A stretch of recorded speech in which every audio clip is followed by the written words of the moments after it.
Vamos aqui falar dos desafios, vamos trazer aqui o que é preciso ser visto, debatido, estressado e muito debate pelos candidatos à presidência da República? Vamos falar de eleição.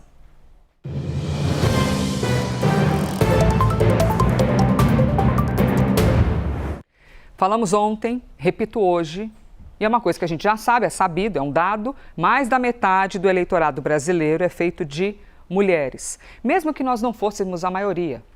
Qualquer candidato tem de falar sobre as mulheres, mas nós somos a maioria. Então isso aumenta o peso em cima de o que é que vocês, candidatos, estão pensando para as mulheres. Quando o assunto é violência contra a mulher, ontem a gente falou sobre câncer de mama, mas hoje a gente fala de violência contra a mulher. Os candidatos, quem se eleger ou reeleger, vão precisar olhar com muita atenção esse cenário que todos os anos trazem números preocupantes. A gente falou esses dias que a Lei Maria da Penha completou 20 anos. Só que, ao contrário do que se esperava, avançou-se, é verdade.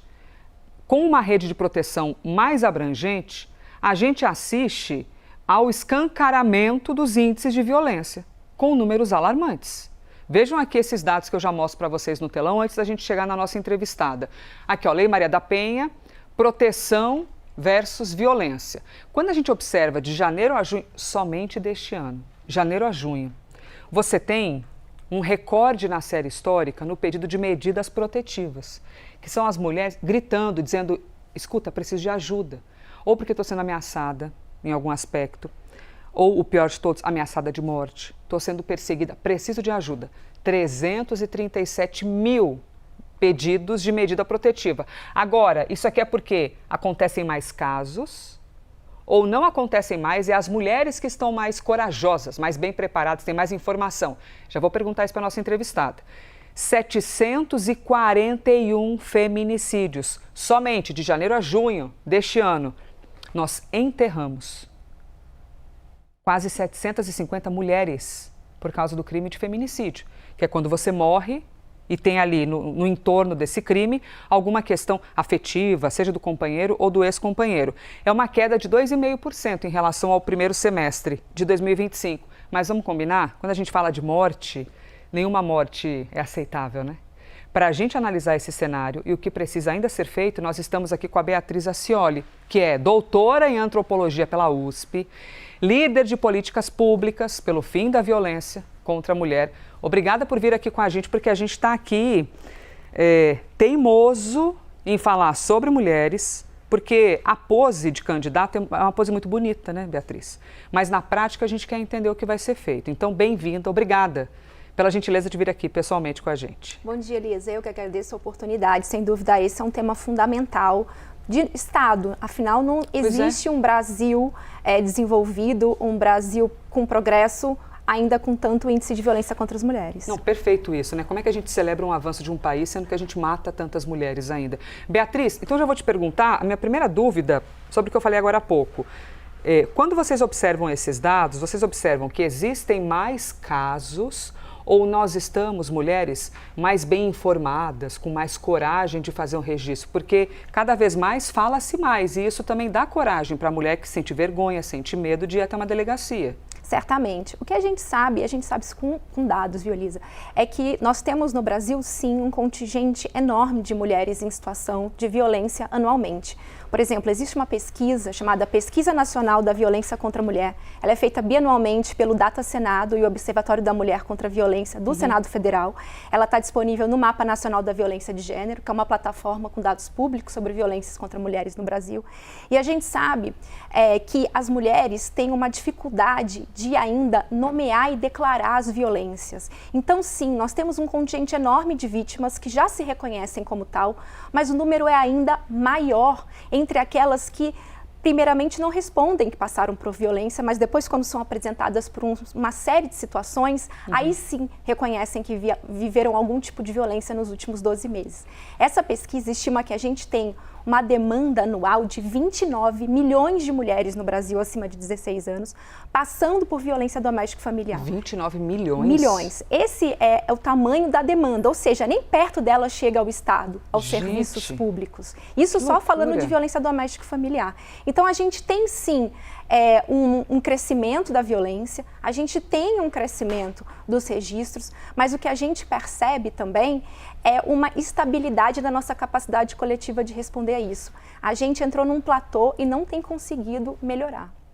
Então, você avalia, levando em conta teu conhecimento, formação, esse teu jeito aguerrido de todo dia lidar com esse assunto, né, e se angustiar todos os dias, é dinheiro que falta? Ou é falta de gente que fala assim, não, eu vou abraçar essa causa, a gente vai diminuir esse índice? Falta um monte de coisa. Certamente o orçamento é um ponto. Afinal, eu costumo dizer que aquilo que só está no discurso e não no recurso não encontra uma solução. E em ano eleitoral é fundamental que esse tema apareça também na pauta orçamentária. Mas é mais do que isso, é necessário um compromisso político e ouvir os especialistas. Porque tem uma série de soluções que parecem muito vistosas, às vezes até para o eleitorado, mas que a gente sabe que se forem feitas de maneiras isoladas, não vão resolver um problema que a gente tem. Por exemplo? A violência contra a mulher, claro, a violência contra a mulher é um problema que envolve vários setores da política pública. Ela precisa da segurança pública, sim, então de delegacia, sim, da justiça, sim, mas ela é uma política integral. Ela precisa da assistência social, ela precisa da saúde, ela precisa da interoperacionalidade entre esses setores funcionando, porque se uma mulher entra numa UBS, se ela entra num pronto-socorro com uma queixa relacionada à violência doméstica e familiar hoje, ela não tem ainda uma jornada acompanhada que vai levar o sistema a optar para a segurança pública. Então, hoje nós temos as demandas das mulheres fatiadas. Não adianta só uma delegacia, só uma medida protetiva, se a mulher também precisa estabelecer, por exemplo, uma questão referente à guarda dos filhos, se ela precisa também pensar uma questão referente à pensão. Então, se a gente não tiver uma política, e a Lei Maria da Penha, ela, desde a sua criação, ela prevê uma lei integral. A gente tem que avançar para além dos mecanismos de punição e de segurança da lei e olhar para a lei no que ela se planeja, do que ela se promete, que é proteger a mulher integralmente. E até imaginando, você citou aqui o BS, fantástico, sempre muito bom que a gente possa ouvir um especialista, no seu caso, uma especialista, porque o médico, ele também tem um olhar ali em cima daquela mulher.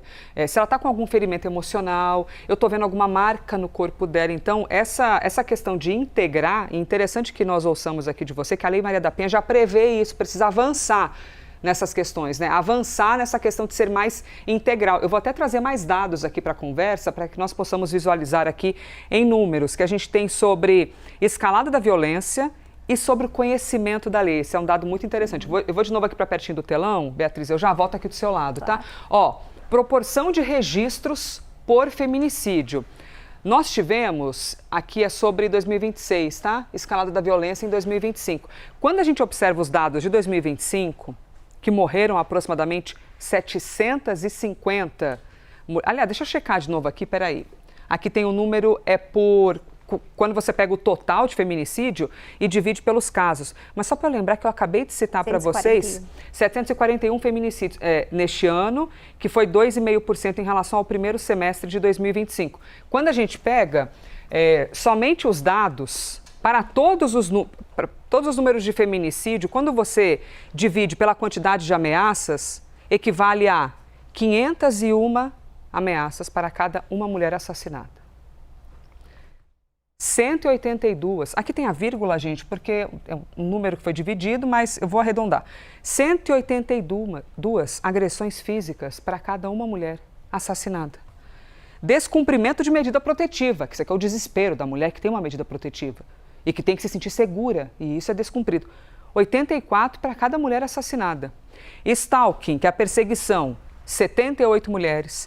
Violência psicológica, que é aquela que é transparente, né? Mas que vai matando a mulher por dentro. 38 casos. E tentativa de feminicídio. A cada uma morte, quase 3 mulheres passam pela tentativa de feminicídio. Beatriz, quando a gente olha esses dados, o principal, o que mais aparece, são as ameaças. Pelo que você observa no dia a dia, diante do seu trabalho, As mulheres demoram a virar a chavinha, elas precisam de passar por muitas ameaças para entender o que elas estão vivendo.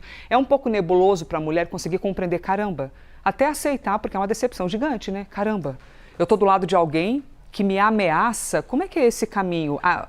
Compartilhar informação ajuda a mulher a reconhecer? Certamente, Alisa. A gente sabe que a vítima, ela tem dificuldade de ser uma preditora do próprio risco. Por isso é importante os serviços públicos e para além da polícia. A polícia ela é fundamental, mas ela sozinha é insuficiente.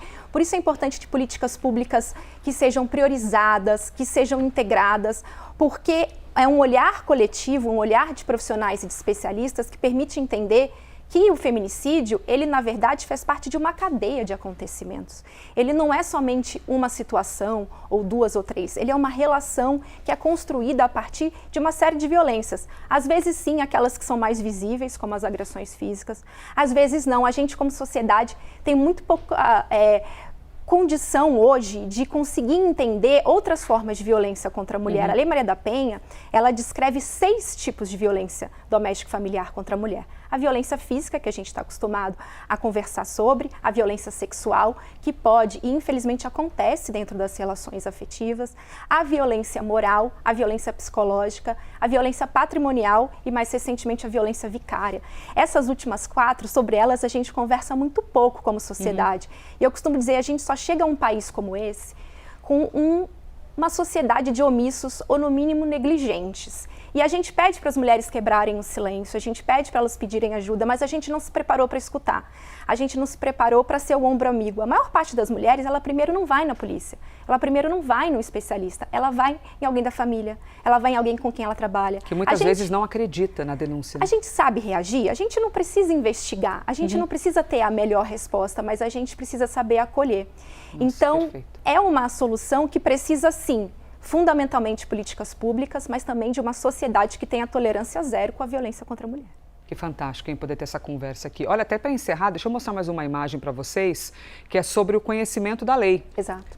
Que fala aqui que mulheres que conhecem pouco, ali aparecendo, ó, 67%. E olha o quanto a gente fala de Maria da Penha, hein? 67% dizem conhecer pouco a lei. E 11% desconhecem totalmente. Então fica mais do que escancarado, Beatriz, para te fazer aqui uma última pergunta, que qualquer que seja a pessoa a ser eleita ou reeleita à presidência da República, se esse tipo de assunto não aparecer, a gente vai continuar sendo uma sociedade que aceita a violência. Certamente, porque é que a gente tem nos 20 anos da Lei Maria da Penha, sim, a gente avançou muito. A Lei Maria da Penha ela é fundamental, ela criou protocolos, ela criou serviços, ela também diz para a sociedade, esse não é um problema privado, esse é um problema de Estado, mas a gente foi muito bem em escrever a lei e a gente não foi tão bem em transformá-la em serviços. Então, para quem for eleito, seja no âmbito federal, mas também nos governos estaduais, que é fundamental que se olhe para os serviços, afinal a política pública se vive na cidade, se vive no estado. Então, é uma integração entre serviços municipais, estaduais, federais e, além disso, para as pessoas que ocupam cargos públicos, cargos de gestão importante, o mais importante é entender isso como um compromisso. A violência contra as mulheres, ela não é um tema de nicho, ela não é uma agenda acessória. Ela é tão importante contra a infraestrutura, contra a economia, contra as instituições políticas brasileiras e ela precisa estar nesse lugar. Senão, o Brasil não avança. O Brasil é mais pobre, é mais desigual, é menos desenvolvido porque é um país violento contra as mulheres. Beatriz Acioli, doutora em antropologia pela USP, líder de políticas públicas pelo fim da violência contra a mulher. Que bom que você carrega no seu nome isso, líder de políticas públicas, porque alguém com seu conhecimento e o seu jeito claro de observar as coisas, Brasilzão precisa de muitas mulheres assim. Beatriz, obrigada demais, hein? Obrigada, Elisa, e fico disponível porque infelizmente ainda é um longo caminho. Pois é. Quem sabe a gente chega num dia ali mais agradável de falar, o número reduziu, mas qualquer uma morte acabou. É doloroso para toda a sociedade. Muito obrigada, Beatriz. Muito obrigada.